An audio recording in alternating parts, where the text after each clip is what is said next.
Could Burkina Faso surpass Europe in development? Captain Ibrahim Traore's ambitious plans have stirred concern in the West, who may struggle with new competition. It appears Burkina Faso is determined and unstoppable in its pursuit of excellence. Yet, the question remains, will this success be swift? What strategies is Burkina Faso employing to achieve such goals? Let's find out.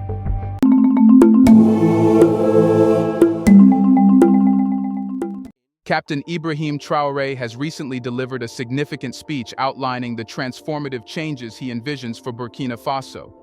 His address has sparked widespread interest and debate, as he detailed an ambitious plan aimed at propelling the nation towards prosperity and stability, positioning it as a leading country on the African continent. The sweeping reforms he proposed encompass various sectors, including economic development, governance, infrastructure, and social welfare, each designed to address long-standing issues and unlock the country's full potential. In his speech, Captain Traore emphasized the need for robust economic policies that can stimulate growth, create jobs, and attract foreign investment. He highlighted initiatives aimed at modernizing the agricultural sector, which remains a cornerstone of Burkina Faso's economy, and promoting industrialization to diversify the economic base. Moreover, he outlined plans to improve governance through anti-corruption measures, increase transparency, and enhance public services. Infrastructure development, particularly in transportation and energy, was also a focal point, seen as essential for supporting economic activities and improving the quality of life for citizens. Let's talk about each area that will be improved one by one. One of the first major actions undertaken by the government of Burkina Faso, under the leadership of Captain Ibrahim Traore, was the acquisition of advanced military equipment. This strategic move is a cornerstone of Traore's broader efforts to combat terrorism and restore peace and stability within the country. The decision to bolster the military's capabilities reflects the urgent need to address the persistent threat posed by terrorist groups, which have significantly undermined national security and hampered development for years. Burkina Faso, like several of its neighbors in the Sahel region, has been plagued by insurgent activities.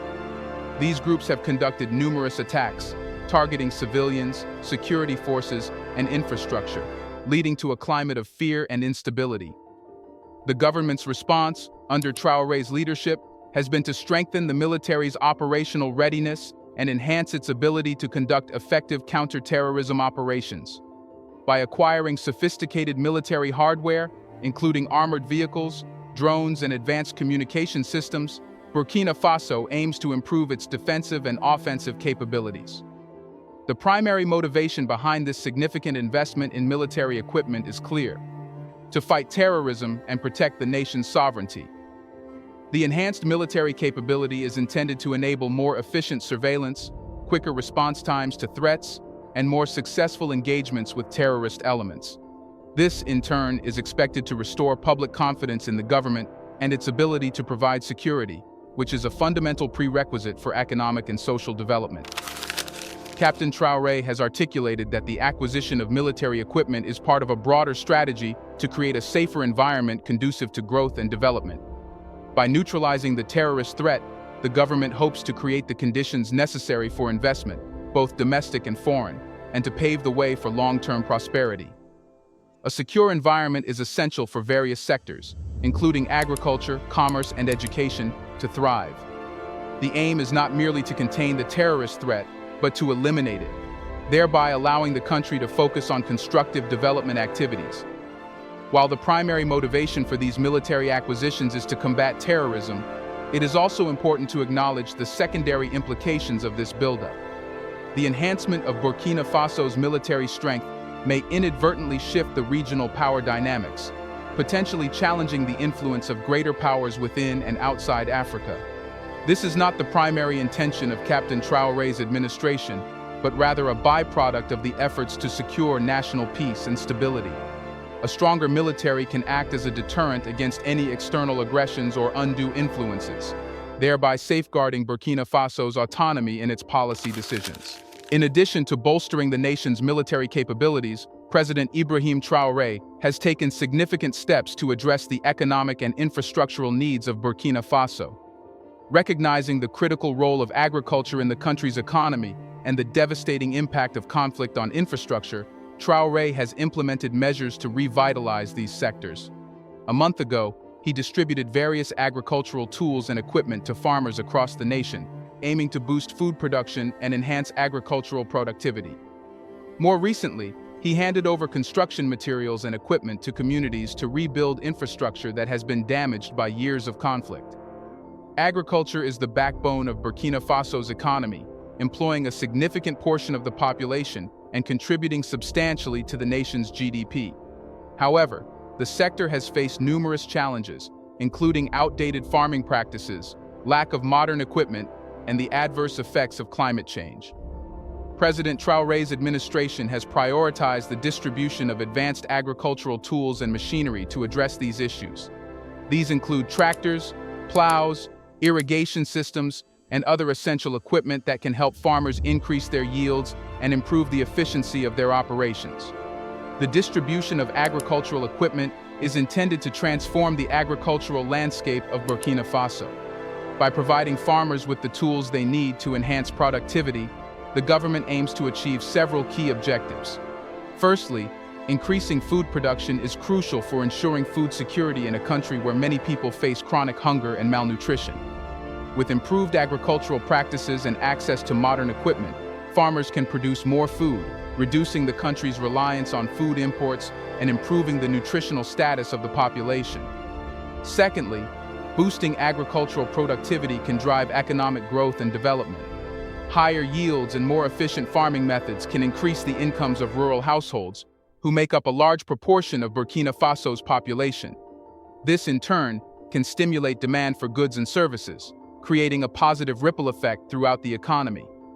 By strengthening the agricultural sector, President Traore hopes to create a more resilient and diversified economic base that can support sustainable development. And as Burkina Faso becomes modernized, will infrastructure also be given any importance? Here's a reminder to please like and share the video and subscribe to our channel to watch more videos on Black culture, history, civilization, and identity. Let's continue now. In addition to supporting agriculture, President Traore has also focused on rebuilding the country's infrastructure, which has suffered extensive damage due to ongoing conflicts. The destruction of roads, bridges, schools, and healthcare facilities has severely hindered economic activities and access to essential services. To address this, Traore's government has begun distributing construction materials and equipment to affected communities, enabling them to rebuild and restore vital infrastructure. Rebuilding infrastructure is a critical component of Traore's vision for a prosperous Burkina Faso. Improved infrastructure is essential for economic development, as it facilitates trade, enhances connectivity, and supports the delivery of public services. By providing communities with the tools and materials needed to reconstruct damaged infrastructure, the government aims to accelerate the recovery process and lay the foundation for long-term development. The provision of construction equipment serves multiple purposes. Firstly, it addresses the immediate need for rebuilding in conflict-affected areas, helping communities to recover and regain a sense of normalcy. Reconstructed schools and healthcare facilities can improve access to education and medical care, contributing to better outcomes in these critical areas. Secondly, improved infrastructure can stimulate economic activities by enhancing transportation networks, reducing travel times, and lowering the costs of moving goods and services. This can attract investment, create jobs, and promote regional development. Moreover, the rebuilding efforts are expected to foster social cohesion and stability. By involving local communities in the reconstruction process, the government can promote a sense of ownership and empowerment among citizens. This participatory approach can strengthen social bonds and contribute to peace-building efforts as communities work together towards common goals. However, the success of these initiatives depends on effective implementation and continued support. The distribution of agricultural and construction equipment is only the first step. Ensuring that these resources are used effectively requires training, technical assistance, and ongoing maintenance. The government must work closely with farmers, local authorities, and community organizations to provide the necessary support and ensure that the equipment is utilized to its full potential. Additionally, Addressing the root causes of conflict and instability is crucial for sustaining the gains made through these initiatives. Without lasting peace and security, efforts to boost agricultural production and rebuild infrastructure may be undermined. President Traore's administration must continue to prioritize efforts to combat terrorism, promote good governance, and foster social and economic inclusion. And what else is happening? Building on the foundational efforts in military strengthening, agricultural support, and infrastructure rebuilding, President Ibrahim Traore has articulated comprehensive economic and security goals designed to transform Burkina Faso. His initiatives are meticulously crafted to ensure a harmonious and sustainable future where peace and security enable uninterrupted agricultural activities, and economic self-sufficiency reduces dependence on foreign aid and external control. Traore's vision encompasses a multidimensional approach that integrates security enhancements with economic resilience, aiming to foster a stable and prosperous nation. Traore's focus on economic self-sufficiency is another pivotal aspect of his plan. Historically, Burkina Faso, like many other developing nations, has been heavily reliant on foreign aid and assistance.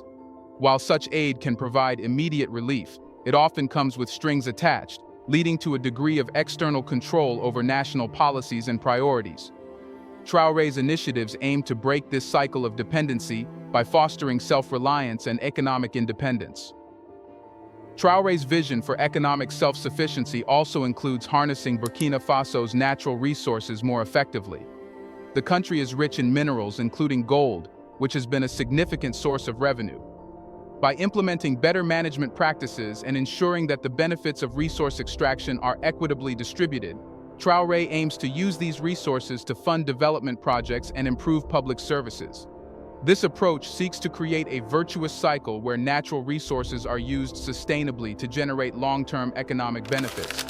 But we all know Western nations have historically maintained a significant presence in the African mining industry, a phenomenon that traces back to the colonial era. During this period, European powers, seeking to exploit Africa's rich natural resources, established extensive mining operations across the continent. Even after the end of formal colonial rule, many of these operations remained under the control of Western multinational corporations. Today, these corporations continue to dominate the mining sectors in many African countries, including Burkina Faso. Western ownership of mining sites in Africa has often been criticized for perpetuating a neo-colonial economic relationship. In many cases, African nations have been relegated to the role of raw material suppliers, exporting valuable minerals and resources at relatively low prices while importing finished goods at higher costs. This economic dynamic has contributed to persistent poverty and underdevelopment in many parts of the continent. Moreover, Western mining companies often enjoy favorable terms that allow them to repatriate substantial profits while paying relatively low taxes and royalties to host governments. In Burkina Faso, as in many other African countries, the mining sector is a critical component of the economy. The country is rich in minerals, particularly gold, which is its primary export. However, despite the wealth generated by mining, the benefits to the local population have often been limited. Many mining companies employ relatively few local workers, relying instead on expatriate staff or mechanized processes. Environmental degradation and displacement of communities are other significant issues associated with mining operations, further exacerbating the socio-economic challenges faced by local populations. To understand how Burkina Faso can benefit more from its resources, it is essential to examine the legal and regulatory frameworks governing the mining sector. Historically, these frameworks have often been skewed in favor of foreign investors, providing them with extensive rights and protections while offering limited benefits to the host country. This situation is changing, however, as many African nations, including Burkina Faso, are increasingly seeking to renegotiate mining contracts and implement reforms aimed at securing a greater share of mining revenues for their citizens. Burkina Faso's main goal is to achieve resource independence, a challenging yet crucial objective for the nation's long-term economic development. Resource independence means not only controlling the extraction and export of natural resources, but also ensuring that the benefits of these resources are distributed equitably among the population. To achieve this, Burkina Faso needs to address several key issues: ownership, governance, and capacity building. Firstly, ownership of mining resources is a fundamental aspect of achieving resource independence. This involves revising existing contracts and negotiating new ones that prioritize national interests. Burkina Faso can draw lessons from other resource-rich countries that have successfully increased their control over mining operations. For example, Botswana's approach to diamond mining, which involves a 50-50 partnership between the government and the multinational corporation De Beers, has been cited as a model of how a resource-rich country can benefit more from its natural wealth. Secondly, good governance is essential to ensuring that the benefits of resource extraction are realized and equitably distributed. This includes implementing transparent and accountable mechanisms for managing mining revenues. Corruption and mismanagement have historically plagued the mining sector in many African countries, including Burkina Faso. Strengthening institutions, enhancing regulatory oversight, and promoting transparency through initiatives like the Extractive Industries Transparency Initiative (EITI) can help address these challenges. Thirdly, capacity building is crucial for Burkina Faso to manage its mining sector effectively. This involves investing in education and training to develop a skilled workforce capable of taking on technical and managerial roles in the mining industry. Additionally, supporting local businesses and industries that can supply goods and services to mining operations can create jobs and stimulate economic growth. Building local capacity also means fostering technological innovation and encouraging research and development in mining and related fields. Preventing other nations from taking control of Burkina Faso's resources is a complex and multifaceted challenge. It requires a combination of legal, economic, and diplomatic strategies. One of the most effective ways to prevent external control is through the implementation of robust legal frameworks that protect national interests. This includes drafting laws that ensure the government retains significant ownership stakes in mining projects and that foreign companies comply with local content requirements, such as hiring local workers and using local suppliers. Economically, Burkina Faso needs to diversify its economy to reduce dependency on mining revenues. While mining is a significant source of income, relying too heavily on a single sector makes the country vulnerable to fluctuations in global commodity prices. By developing other sectors, such as agriculture, manufacturing, and services, Burkina Faso can create a more resilient economy that is less susceptible to external pressures. Diplomatically, Burkina Faso can work with other African nations to strengthen regional cooperation and solidarity. Organizations such as the African Union (AU) and the Economic Community of West African States (ECOWAS) provide platforms for collective bargaining and negotiation with foreign investors. By presenting a united front, African countries can better resist exploitative practices and secure more favorable terms for resource extraction. Moreover, international partnerships and alliances can play a crucial role in supporting Burkina Faso's efforts to control its resources.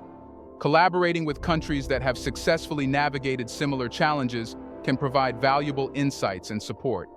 Engaging with international organizations and civil society groups that advocate for fair mining practices and sustainable development can also help bolster Burkina Faso's position. Overall, what does Traore want? Ibrahim Traore, the current leader of Burkina Faso, has often been hailed as a visionary, reminiscent of historical African leaders who championed the cause of independence and self-determination. This comparison is not merely rhetorical. It underscores a deeper cultural and political resonance that Traore's leadership has with figures such as Thomas Sankara of Burkina Faso, Kwame Nkrumah of Ghana, and Patrice Lumumba of the Democratic Republic of Congo. These leaders are celebrated for their bold visions of an independent and self-sufficient Africa, free from the economic and political dominance of former colonial powers and neo-colonial influences. Traore's leadership is seen as a continuation of this legacy. His emphasis on economic liberation and self-reliance echoes the principles advocated by Sankara, who led Burkina Faso from 1983 until his assassination in 1987. Sankara's policies focused on land reform, reducing dependency on foreign aid, and promoting local industries. Traore's agenda similarly prioritizes reclaiming control over the country's natural resources and ensuring that the wealth generated from these resources benefits the Burkinabe people. His vision aligns with the broader Pan-African movement, which seeks to unite African countries in their struggle for economic and political sovereignty. All this makes experts consider if Burkina Faso will become the Europe of Africa. So will it? With the concerted efforts being spearheaded by Traore, the prospect of Burkina Faso evolving into the Europe of Africa appears increasingly viable and promising. Traore's initiatives encompass a broad spectrum of reforms and developments across various sectors, ranging from economic policies to social welfare programs and infrastructural advancements. Let's do a quick summary. Economically, Burkina Faso is striving towards sustainable growth and diversification. Traore's administration has implemented strategic measures to attract foreign investment, stimulate local industries, and enhance agricultural productivity. These efforts are aimed at creating a robust economic foundation that can support long-term development and prosperity. Moreover, Traore's focus on education and human capital development is crucial for Burkina Faso's transformation. By investing in education, training programs, and skill development initiatives, the country aims to empower its workforce and equip them with the tools necessary to compete globally. This emphasis on human development not only enhances individual opportunities, but also strengthens the overall socio-economic fabric of the nation. Infrastructure development is another key area where Traore's administration has made significant strides. Improving transportation networks, expanding access to electricity and clean water, and upgrading healthcare facilities are central to improving the quality of life for Burkina Faso's citizens. These infrastructural investments are laying the groundwork for sustainable urbanization and improved connectivity, both within the country and with neighboring regions. Politically, Burkina Faso has made strides towards strengthening democratic institutions and promoting good governance. Traore's commitment to transparency, accountability, and inclusivity in governance is essential for fostering stability and attracting further international support and cooperation. Culturally, Burkina Faso's rich heritage and artistic expressions continue to play a vital role in shaping its identity and contributing to its soft power on the global stage. Embracing and promoting cultural diversity can enhance the country's appeal as a destination for tourism and cultural exchange. While challenges remain, including socio-economic disparities, security concerns, and environmental sustainability, Traore's visionary leadership and proactive approach offer hope and optimism for Burkina Faso's future. By building on current successes and addressing these challenges decisively, Burkina Faso can indeed aspire to become a beacon of progress and development in Africa, akin to the transformative journey that Europe has undergone over the decades. Do you think Burkina Faso will become better than Europe? Is this the reason for panic in the West? Let us know in the comments section. What will happen if Burkina Faso does become the center of attention? Do you want to watch more videos like this one? If so, subscribe to our channel and press the bell icon next to it. We have decided to bring videos on something nobody talks about: the Black culture, civilization, history, and evidence about how glorious Blacks have been. Thanks for watching, and until the next video, stay tuned.